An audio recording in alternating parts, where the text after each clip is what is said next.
I had a guy recently that he wants to buy, a young guy wants to buy his first house, wants a fixer upper, and we're walking in. I was like, here's the thing, like, I know you want to fix up a house. I know that you're capable. I know you're physically capable of doing this.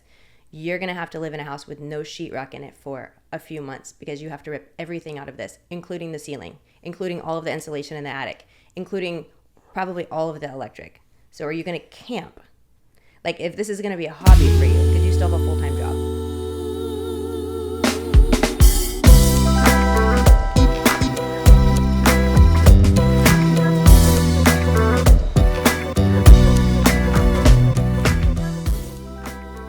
Zach.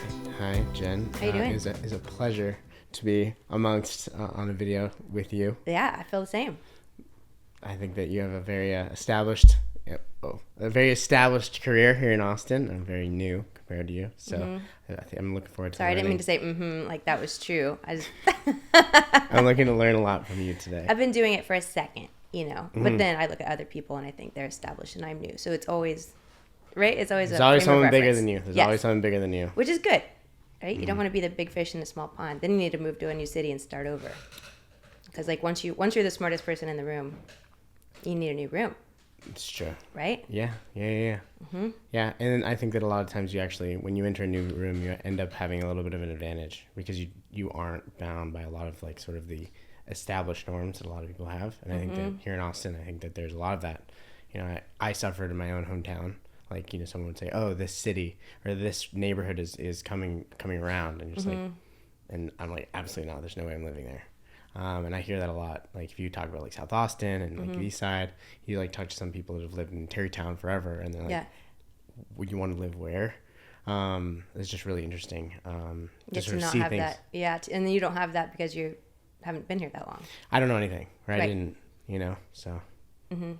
Yeah, I get that. Yeah. People definitely have like certain ideas. Well, like in real estate, I mean, I know this isn't the topic we're talking about, but like I was thinking about that this week, how like when you get into a new group and then you like, there's room to grow, but there's room to also like feel, I don't know, to feel new again, which can be a pro and a con. And what do you mean by feeling new? Like, is it like new exciting things or new things that are different? Like when you try something new, right? Like trying like this career for you, right? It can be a little bit scary. Right? You can feel a little bit dumb. You can make mistakes, but then there's room to grow. So I think some people like that, and then some people are scared to death of it. Mm-hmm. Right? Like having to start over. Some people have the same career forever because it's safe, and you can just you can improve and move all the way up. And so like when you start over, you're at the bottom again. True. Yeah. I think that it just depends on how familiar you are with that pain sequence. Yes. And yeah. That's a good way to put it. Yeah. When you get started on anything, like.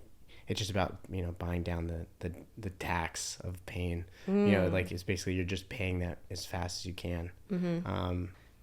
I think that I've probably only done unconventional styles of almost basically approaching it, completely kind of like what we were talking about.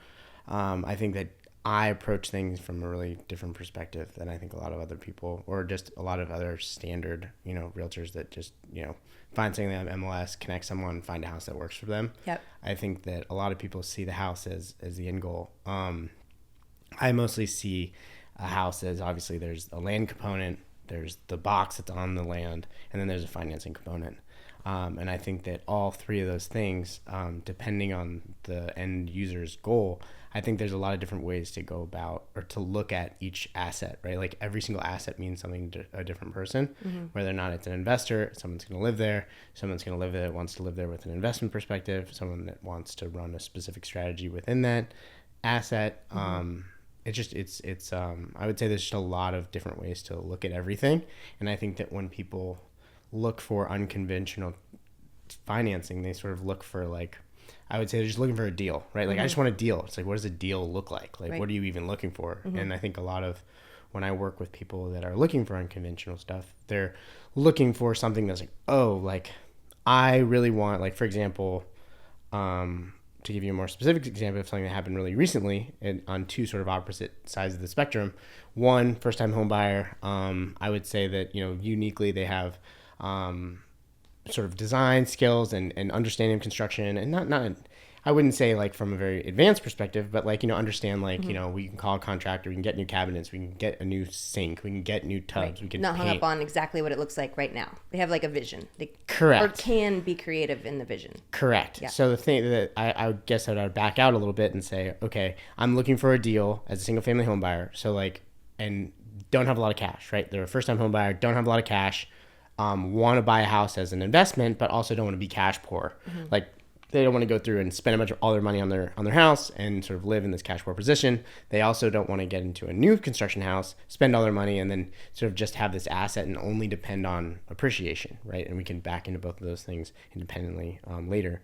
But specifically going into an unconventional thing, you say, okay, I'm packaging this as I don't have a lot of money. I'm very interest rate sensitive, so don't have a lot of money for down. So you're obviously utilizing a 3% or a 5% down. You are trying to get into a house that in the best neighborhood you can, because right now I would say, where we are in the cycle, grabbing the best piece of real estate you can, regardless of like the box that's on it, is sort of going to set yourself location. up. You can actually get into the location you want right now, potentially. Or I would say if you're going to reach, that's what I would reach on. I wouldn't reach on buying the nicest house you can. I would say reach on, especially with the zoning changes and everything, like you might end up with a piece of dirt that has a lot more intrinsic value than you would otherwise expect. But anyway, but the point is that not a lot of money, interest rate sensitive, want to get into an investment, and obviously want to live in a good neighborhood, right? And also looking for a deal, right? Looking for someone that's lost their shirt. They want they're in distress, right?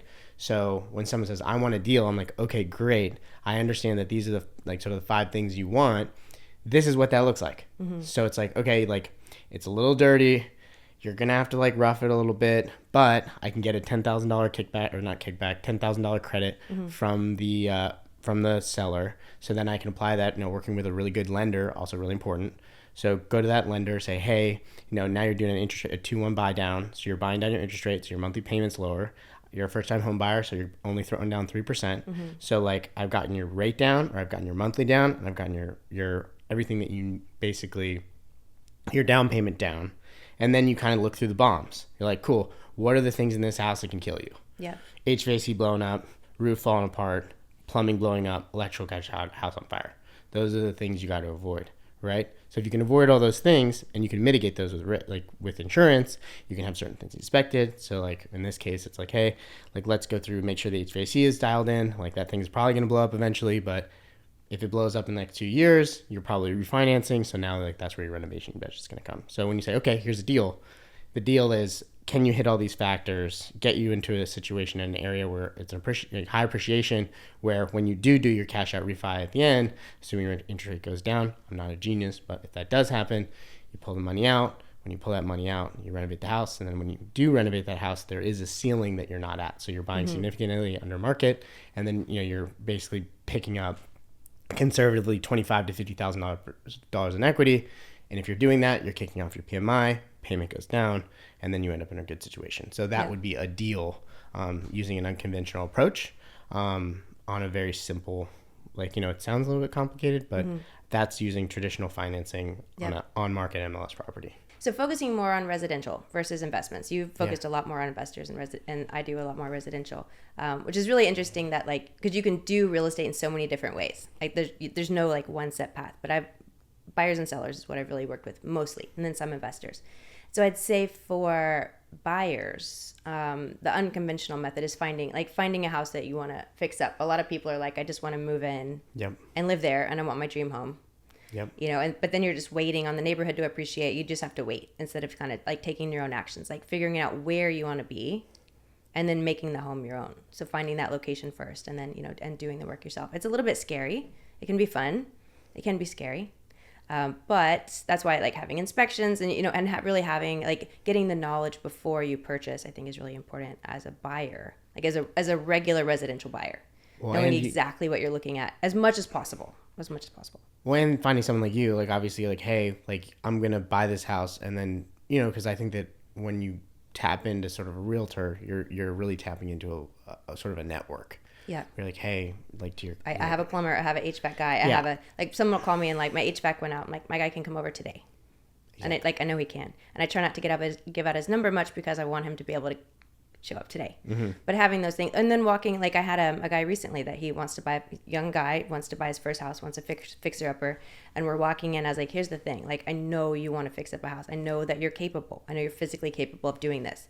You're gonna have to live in a house with no sheetrock in it for a few months because you have to rip everything out of this, including the ceiling, including all of the insulation in the attic, including probably all of the electric. So are you gonna camp? Like if this is gonna be a hobby for you, because you still have a full-time job, right? And know this is a romantic idea that you have. Yeah. But if you want to have a social life and you still have to work, you're going to live in this house with no walls for a while. Like if this is the project you take on, like maybe we find something livable and you can scrape the popcorn and replace the floors. Right. So well, you're also speaking from experience, right? Yes. So, yeah. And I told him, I'm like, even if you're like, you can do it yourself. I'm like, for me, this is a $200,000 project because I have to hire someone. For you, yes, you can do it, but it's still probably $75,000 and all of your time for 12 months. And pain and suffering. And pain and suffering, yes. And so like you always think it's going to be fun until that last room doesn't have baseboards and that's all you can see. Then like you just have to cancel all of your plans and just put the baseboards in. You know, it's fun until it isn't. Yeah, and you're eating drywall on your eggs every day. Yeah, Mm-hmm. I don't know. I think it really depends. It depends on the person. And that's the thing. Like I think that the theme is it just depends. Like it's a very individual based thing. And I think that giving someone the tools, and that's one thing that I think that I've learned this year more than ever, is it's not problem, but it's not our thing to solve for somebody else. I think it's more valuable for us, or for me, I can be more valuable by giving people an accurate picture of what they're getting into and not make the decision for them. Yeah. So it's like, hey, people like options, and they don't have choices when they don't have information. If you give them all the information, then they have choices. Correct. Like, hey man, you want to camp? You want to do that? You want to eat drywall every day? Like, trust me, I've been there. I've gone in from the romantic perspective. Like, live life, man. Do it. But like, just know what you're getting into. Like, but don't get into it. Call me and say, hey, why did you let me do this? I'm in trouble. Or the worst thing is like, I'm in trouble. Like, you lose your job or whatever, and then all of a sudden you don't have a saleable asset. Right. So now it's like, hey, by the way, that thing that you bought is now worth $50,000 or $100,000 less because you have to convince some contractor to come in there and he's got to make his money on it. So it's like it's not all roses. Like you can get yourself into trouble, and like it's kind of like a medical thing. Like you could get into a project and realize, oh my God, I'm really over my head here, especially now. Thanks. Yeah, this is great. It's a good opportunity to sort of extend some of the conversations that we have in the office and we do. You know, for other people to see. Yeah, and it's good to hear you like sit down and talk, be a little bit, you're like stuck in a chair. Yeah, and I'm just like walking out the door. Yeah. Seller financing, cool, man. Just do it. Yeah, nice.